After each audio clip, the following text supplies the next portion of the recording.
समाचार अब तक, सत्य का साहस। महाराष्ट्र कृती समितीच्या वतीने 28 आणि 29 फेब्रुवारी रोजी संपूर्ण महाराष्ट्रात कंत्राटी कामगारांचा राज्यव्यापी आंदोलन सुरू आहे।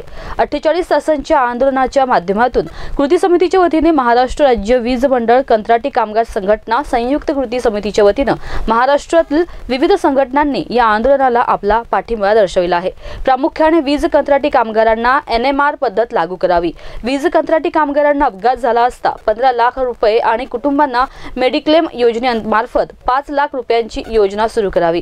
2024 ते 2028 कालावधीसाठी 30% पूरक भत्ता वाढ करण्याचा करार त्वरित करा, अशा प्रमुख मागण्यांना घेऊन महाजेनको कंपनी समोर आंदोलनाला बसले आहे।